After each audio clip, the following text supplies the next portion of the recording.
Merci beaucoup. Et on va appeler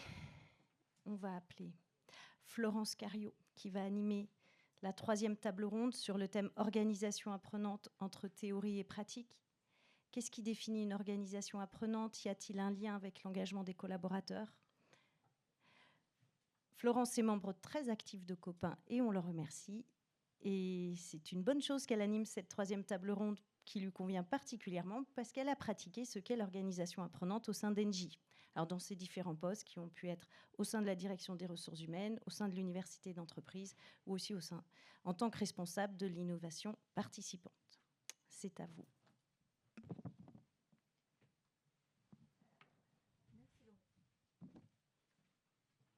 France, j'ai le plaisir d'accueillir Étienne Collignon, Jean-Paul Daubard et Sophie Hénon. Vu l'heure, je vais rentrer directement dans le sujet.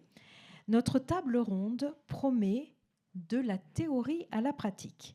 Donc pour commencer, je m'adresse donc à Étienne Collignon, qui connaît bien le sujet parce qu'il l'a exploré en profondeur. Auteur, enseignant, chercheur et coach, je résume très très succinctement. Il a tout à fait la capacité de nous introduire le sujet en 6 minutes. Donc, Étienne, je vais quand même un peu centrer le sujet. Je vais dire à quelles conditions une organisation peut-elle devenir apprenante aujourd'hui? Donc, on sort de l'IA. La parole, c'est quoi les conditions pour devenir apprenante, une organisation apprenante? En début de rencontre, j'ai observé que quelques personnes se demandaient ce qu'était l'apprenance. Oh là, je me suis dit, je vais avoir du boulot. Et puis après, il y a eu la définition que je vous rappelle, et un mot-clé qui a été donné dans la définition de l'apprenance. Une personne apprenante, l'apprenance, donc c'est une attitude dynamique consciente. Consciente est le mot-clé. Donc c'est ça que je vous propose de retenir. C'est très intéressant, c'est très important d'avoir ce mot conscient. Ça veut dire que la personne fait ses choix, s'observe en train d'apprendre égale grandir et se développer. C'est ça. Learning en anglais pour moi, c'est une traduction. Apprenance, c'est la traduction de l'anglais learning. Voilà. Donc grandir et se développer en conscience, voilà, je me connais, mais aussi grâce aux autres, c'est l'altérité, et puis parce que aussi je me mets en projet, donc c'est la réalisation. Intériorité, altérité, réalisation. Voilà, ça fait 3 mots que je vous propose de retenir autour de l'apprenance. Et c'est vrai pour une personne, et d'ailleurs ça amène... Il y a eu une question sur le discernement tout à l'heure. Voilà.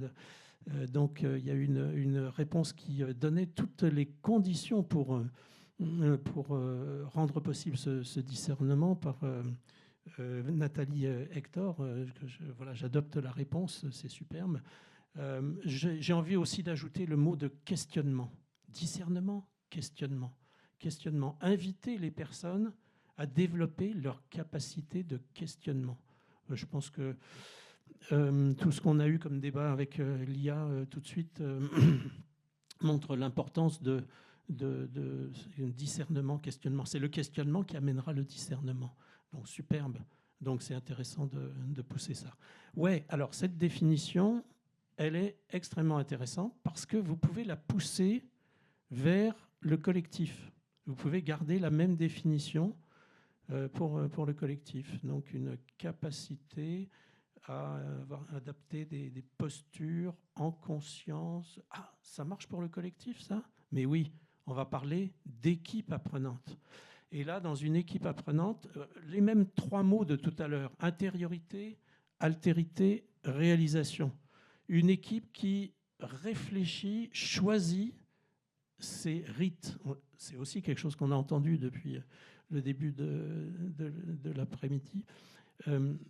Donc intériorité, capacité à ensemble, en équipe, choisir ses rites. Altérité, eh bien en équipe, on apprend grâce aux autres. Réalisation, l'équipe va se mettre en projet, Vous voyez comme on peut pousser le concept d'apprenance de la personne à l'équipe aussi bien. Et alors, on va faire un grand saut vers l'organisation. C'était la commande. Hein. Voilà, définir l'organisation apprenante. Eh bien, adoptons la même définition. Une organisation apprenante dans laquelle on peut dire qu'il y a une conscience, on va dire, grandissante, une conscience du travail ensemble, de ses rites, de son fonctionnement, de sa culture. Et puis l'altérité, c'est du bien-être, très important, du travail ensemble. Et la réalisation, se mettre dans un projet commun, un projet partagé. Un projet partagé, ce n'est pas un projet qui est dans la tête d'un chef, c'est un projet partagé dans l'organisation. Et tu disais les conditions. Ouais, c'était ça la condition pour que ça marche. Oh là là. Aujourd'hui, c'est de mettre du lien. Alors, je vais vous proposer ça parce qu'il faut être très court là. Mettre du lien dans ce qui existe déjà d'humain dans les organisations. Mettre du lien. C'est-à-dire, on a eu des histoires, et vous allez nous en donner aussi tout de suite, des histoires apprenantes, des histoires de beaux processus mis en place à l'intérieur des organisations pour apprendre ensemble. Eh bien, je dirais le challenge aujourd'hui pour l'organisation, faire grandir l'organisation, c'est de passer un fil à travers tout ce qui est déjà en marche vers l'humain dans le système. Voilà. Je ne sais pas si, au point de vue temps, c'est... Impeccable. C'est impeccable. C'est très ouais. clair. Bon. Donc, on va, comme tu en as envie, Étienne, on va se tourner vers les cas pratiques. Et donc, on va donner la parole à Jean-Paul Daubard de l'IRSN. Jean-Paul est directeur délégué au management des connaissances et des compétences depuis 2019. Et c'est quand même une expérience assez intéressante. Donc, je vais laisser la parole, merci, à Jean-Paul pour qu'il nous raconte. Alors, on a mis des slides, mais uniquement pour vous donner le contexte. Comme ça, on va pouvoir avoir l'histoire. Donc, Jean-Paul, comment avez-vous mis en place votre organisation apprenante à l'IRSN ? Tu as 6 minutes. Ouais, challenge. Merci Florence. Et heureux d'être là avec vous ce soir pour essayer de présenter ce qu'on a mis en place. Voilà, c'est mieux comme ça. Même si je pense qu'on est loin de l'organisation apprenante, hein, on est sur le chemin. Je n'aurais pas l'ambition de dire qu'on est une organisation apprenante, mais disons que c'est notre finalité.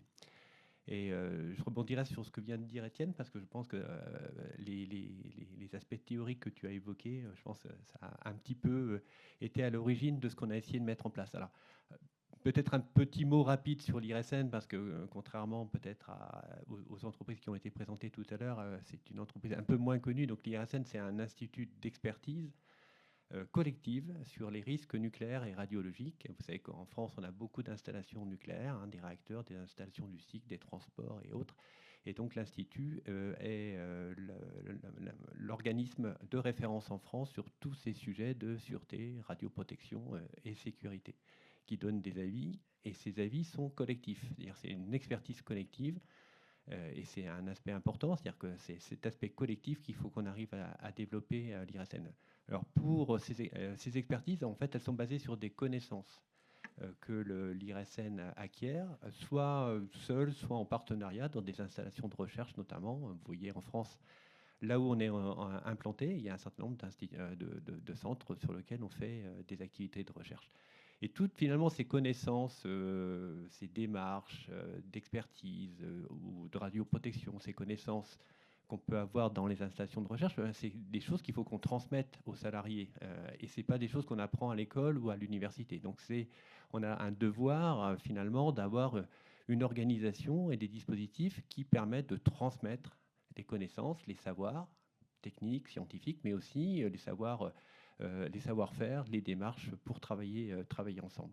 C'est ce qui a finalement conduit à mettre en place notre démarche management des connaissances il y a maintenant quelques années. Et donc, dans cette démarche de management des connaissances, il y a un volet très important de transmission de connaissances et de développement de compétences connaissances et compétences étant pour moi très très liées dans, c'est d'ailleurs mon titre, hein, connaissances et compétences, parce qu'on a fait le choix, bien entendu, de dire que c'est deux aspects qui sont complètement complémentaires. Le but de tout ça, c'est clairement d'améliorer l'apprentissage individuel et collectif des unités. Et c'est clairement l'aspect collectif sur lequel j'insisterai aujourd'hui, parce qu'il y a une vraie démarche finalement pour faire en sorte que les gens soient en capacité de travailler ensemble et de produire des expertises qui peuvent être très techniques et des fois très complexes sur des installations type EPR, par exemple. Alors, notre démarche de management des connaissances, elle comprend des volets classiques qu'ont toutes les entreprises, et j'y reviendrai pas. Elle a été au départ complétée. Il y a eu un volet très important qui a été mis au départ, c'est l'université interne, qui est une université métier, constituée de parcours apprenants. Alors, c'était une université qui a été sponsorisée très vite par la direction générale comme étant vraiment quelque chose qui était très important.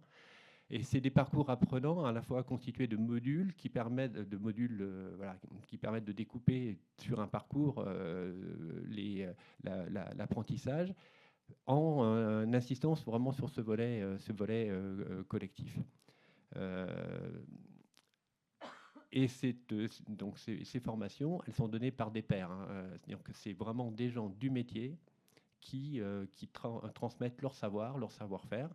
Ça a été évoqué, la difficulté d'avoir des experts en capacité de transmettre.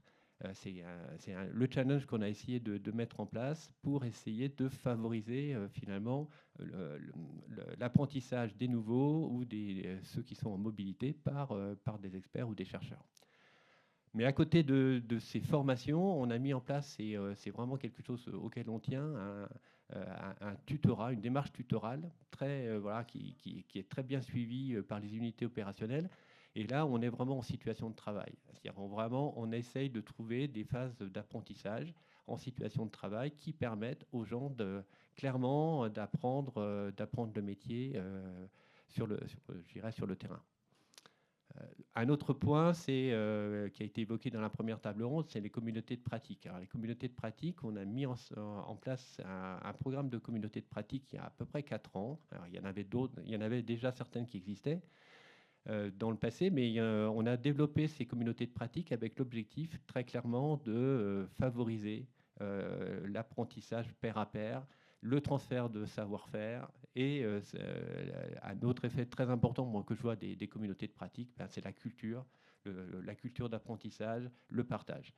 Tout ça, ça fait avec des réseaux de formateurs. On a 150 formateurs internes pour lesquels on forme les formateurs à être en capacité de former, et également un réseau de facilitateurs KM. Et ces réseaux, finalement, internes, pour moi, sont aussi un grand vecteur, finalement, de développement de la culture, du partage, de savoir et savoir-faire, parce qu'en fait, ils sont plus près des métiers, ils sont en relais avec notre équipe, et finalement, on arrive à adapter un certain nombre de solutions pour répondre aux besoins des métiers. Peut-être le dernier point que je citerai là, c'est aussi une démarche de formation en intelligence collective qu'on a essayé de développer aussi, et de démarche de travaux collaboratifs, avec notamment un IRSN Lab, donc un lab d'innovation, qui est finalement un lieu et des compétences qui permettent finalement de favoriser l'innovation, la créativité, le travail ensemble, la transversalité. Alors tout ça, donc là j'ai cité un certain nombre de dispositifs, mais en fait ça vient tous compléter pour moi, finalement une mosaïque qui permet d'arriver à développer notre capacité à permettre l'apprentissage individuel et collectif, et être en capacité finalement de pouvoir être une organisation qui apprend de son expérience et qui est capable de réagir à des évolutions de contexte, par exemple. Voilà. Merci pour ta concision, Jean-Paul. Nous avons vraiment l'honneur, le plaisir et la joie d'accueillir Sophie Hénon, qui a bravé les éléments, les intempéries, les accidents pour parvenir du Grand Ouest jusqu'à chez nous. Et pour un autre témoignage, alors Sophie est Learning Partner au sein de l'université interne d'entreprise de la Maïf. Sophie, la Maïf est réputée comme étant une organisation apprenante. Elle a cette réputation. Pourriez-vous nous dire sur quel sujet vous travaillez actuellement ? Quels sont les sujets en tant que Learning Partner, vous êtes au cœur du sujet. Merci Florence. Ravie d'être ici avec vous. Tout d'abord, peut-être déjà te dire que je me retrouve beaucoup dans ce que tu as expliqué. Effectivement, alors Maïf, entreprise apprenante, on a été aussi quand même beaucoup Maïf consommatrice de formation. Et donc là, on s'est réorganisé et on va dire que notre objectif, c'est plutôt finalement comment est-ce qu'on va se positionner université d'entreprise en orchestrateur d'apprentissage plutôt. C'est-à-dire comment est-ce qu'on va essayer de faire passer notre entreprise d'une entreprise qui forme à une entreprise qui apprend. Donc pour ça, on est en travail de proximité avec les experts métiers, avec les managers aussi qui sont très impliqués dans la construction de parcours d'apprentissage que l'on met en place. Et du coup, ces parcours, ils sont faits alors on les mis sur la base du 10, 20, 70, 10 sur les formations, on va dire la formation technique classique, le 20, tout ce qui est partage de pair à pair, et puis après, tout le reste, c'est ce qu'on apprend effectivement en situation de travail. Donc là aussi, comme on fait, on s'appuie sur des experts métiers. Il y a bien qu'eux qui connaissent le contenu, qui savent faire, qui ont les bonnes pratiques. Nous, on est dans l'assurance, dans la relation sociétaire, dans la relation à l'autre. Donc, on va travailler en proximité avec ces experts. Et du coup, eux nous apportent leurs connaissances. Nous, on apporte notre pédagogie. Et on essaie de faire que tout ça se rencontre pour faire vivre à nos collaborateurs une expérience d'apprentissage qui soit... voilà. On essaie de donner un petit effet waouh, on va dire. C'est pas simple, hein, effectivement. Comment est-ce qu'on arrive à traduire, on le disait tout à l'heure, quelque chose de très technique dans un cerveau de technicien, quelque chose qui puisse être appréhendé par quelqu'un qui n'y connaît rien du métier. Donc, comment est-ce qu'on les accompagne dans cette construction ? Comment est-ce qu'on les accompagne aussi pour animer certaines séquences de formation ? Parce que ce n'est pas nous qui allons le faire à leur place. Donc, comment est-ce qu'on les fait grandir du coup, dans ce domaine de la pédagogie ?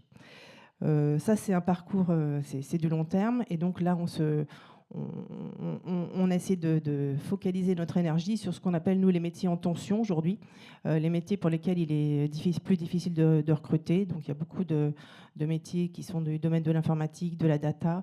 Donc, voilà, et on écrit ces parcours pour attirer les gens de l'extérieur aussi, pour qu'ils aient envie de venir travailler chez nous.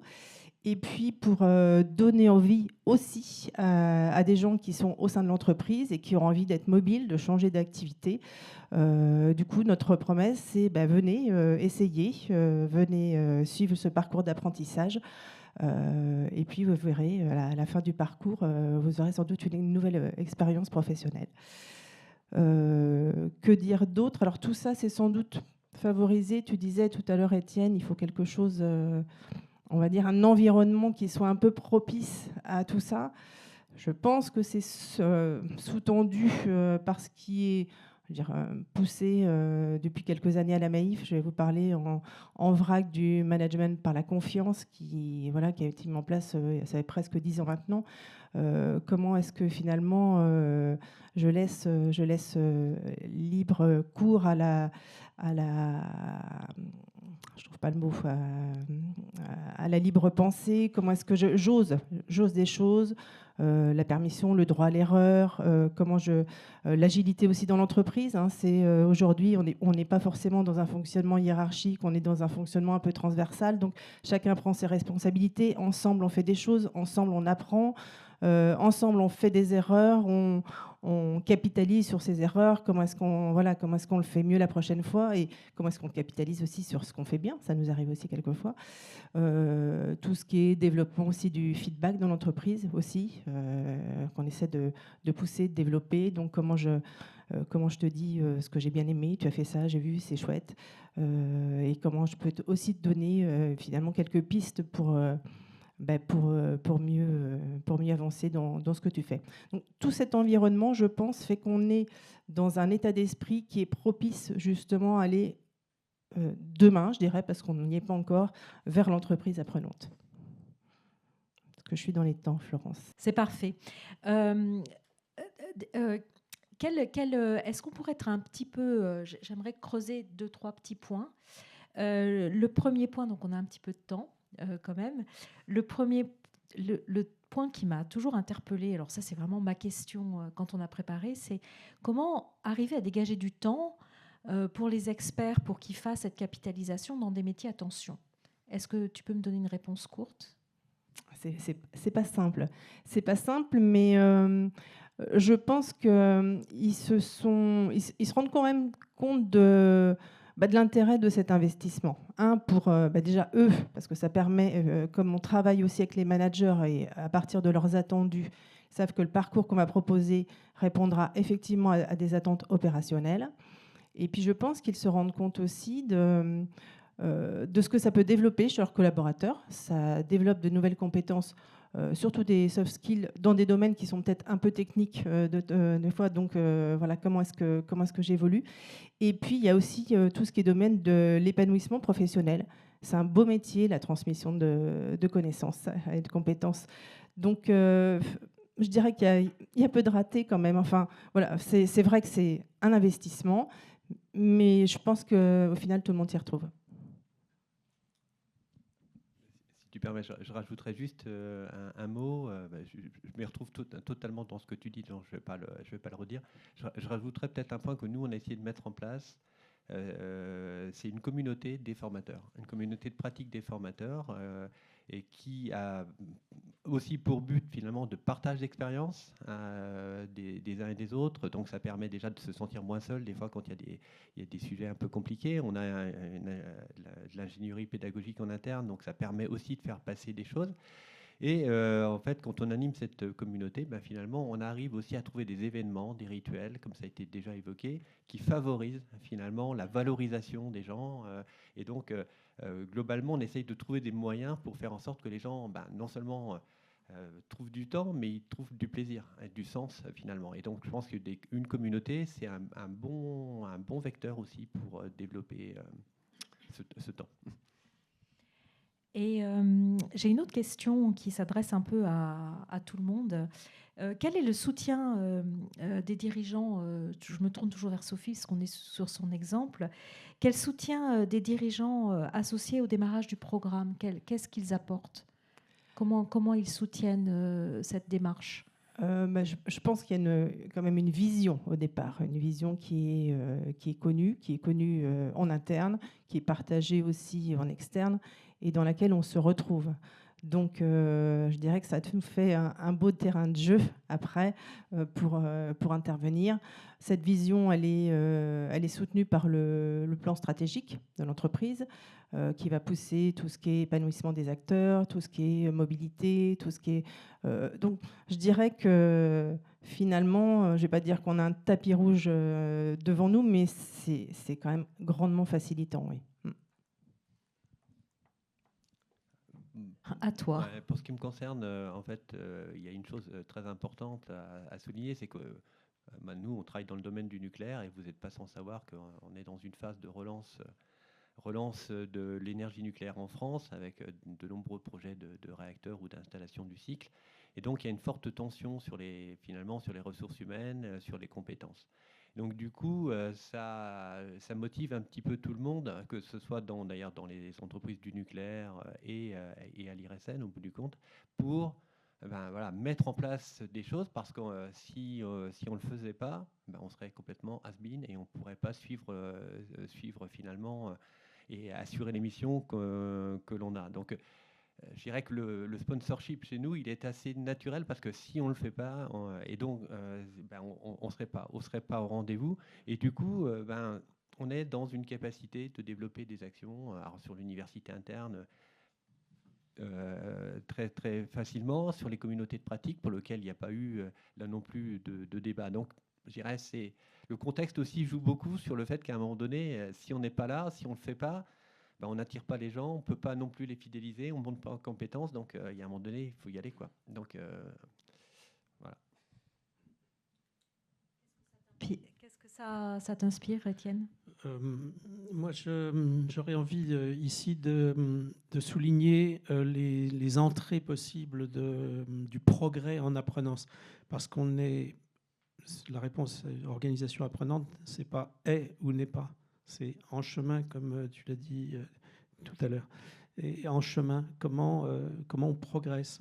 Il y a beaucoup d'entrées, je voudrais en souligner une, et il y en a une qui vient par le haut, et qui est par le comité de direction. Et là, je voudrais souligner le point de l'exemplarité. L'exemplarité de fonctionnement d'équipe de direction. Donc ça, c'est une façon magique de soutenir tout le progrès en organisation apprenante à partir du sommet. Exemplarité, ça veut dire, on peut parler d'une équipe apprenante au niveau de l'équipe de direction, du COMEX, et dans ses interrelations avec l'extérieur, dans son fonctionnement ensemble, etc.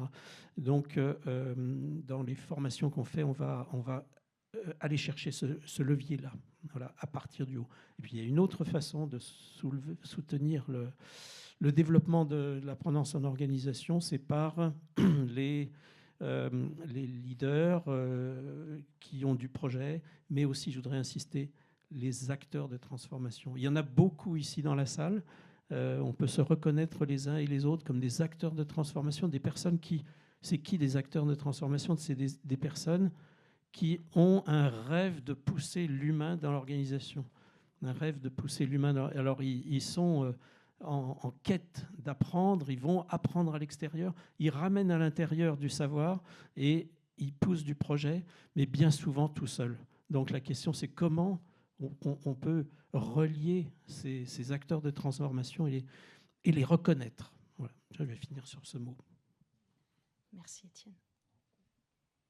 Merci Étienne. Est-ce que tu aurais d'autres messages clés à partager que vous donneriez pour réussir cette mise en place ? Ouais. Alors, si tu me pousses dans mes retranchements... Je te pousse dans tes retranchements. Je vais dire aussi une chose à laquelle je crois très très fort, c'est on peut faire des pas en arrière aussi en organisation apprenante. Et ça n'a pas été dit dans la soirée. Et les pas en arrière, c'est l'hyper-financier. Quand il n'y a plus que ça dans les têtes des gens, dans les têtes des managers, des dirigeants même. Et le résultat est le résultat de la semaine, du mois, etc. Et que ça, voilà. Et un autre pas en arrière, il est dans... la toxicité qu'il peut y avoir à l'intérieur des organisations. On ne peut pas faire de l'organisation apprenante avec des cadavres dans les placards, des tensions, des personnes en violence, du harcèlement, etc. Et c'est la première responsabilité du manager d'assurer l'intégrité physique et mentale des personnes autour de lui, autour d'elle. Voilà, puisque... mais voilà, je le dis parce que je l'entends trop, le mal-être dans lequel beaucoup de personnes peuvent être, et ça, c'est pas l'organisation apprenante. Voilà. Un grand merci. Merci beaucoup, merci à tous pour vos témoignages. Et maintenant, place aux questions, si vous avez des questions. Dans la salle ou en ligne. Il y en a une. Ouais, Francisco. Merci. Il y a une question en ligne de Philippe. Comment faites-vous pour animer, financer vos communautés lorsque leurs membres sont tous surchargés et dépendent des différentes entités ou bien télétravail ? Donc, j'imagine que... Non. C'est pour moi la question ? Je sais pas. enfin, je peux prendre la question, moi, pour commencer. En fait, bizarrement, on n'a pas de financement des communautés. On n'a pas mis en place une machinerie qui vise à essayer de donner des quotas de temps. Ce qu'on essaye de faire, c'est de faire en sorte qu'au moins les animateurs de ces communautés aient du temps, un temps suffisant pour pouvoir animer. Et après, on compte beaucoup sur... alors, c'est peut-être aussi le cas de les missions de l'IRSN, qui est une mission de service public d'une certaine façon. Donc il y a une vraie volonté, souvent des équipes techniques, opérationnelles, à monter en compétences, à partager. Il y a des communautés très techniques, j'en citerai une notamment sur la métrologie, parce qu'elle me vient en tête, où les gens n'ont pas besoin finalement qu'on les pousse beaucoup à participer. Et finalement, le financement, on arrive à le trouver, je dirais, assez naturellement, sans mettre en place une ligne budgétaire particulière. On trouve l'argent pour faire les séminaires qui vont bien. Donc, je dirais, ce qu'on essaie au moins de sécuriser, c'est le temps d'animation et que les managers de proximité laissent du temps aux animateurs et donc ça suppose évidemment qu'il y a des choses qu'on produit. Enfin, il faut des résultats, bien entendu. Donc il y a toute cette machinerie de montrer des choses. Mais en revanche, une fois qu'on a fait ça, généralement, il n'y a pas trop de questions de budget chez nous. Et si je peux vous faire part de notre expérience, alors nous, on a un budget, du coup, dans notre plan de formation pour animer la communauté des formateurs occasionnels. C'est prévu dans notre plan de développement des compétences. Et puis, on commence aujourd'hui à intégrer dans les fiches de poste de certains experts le fait qu'une partie de leur temps est consacrée, du coup, à la formation et à l'animation. Nous aussi. Oui, en fait, ma question, c'est sur le middle management. Le top management, toujours, puisque c'est une démarche qui vient du top-down. Donc, le top management, il est sûrement...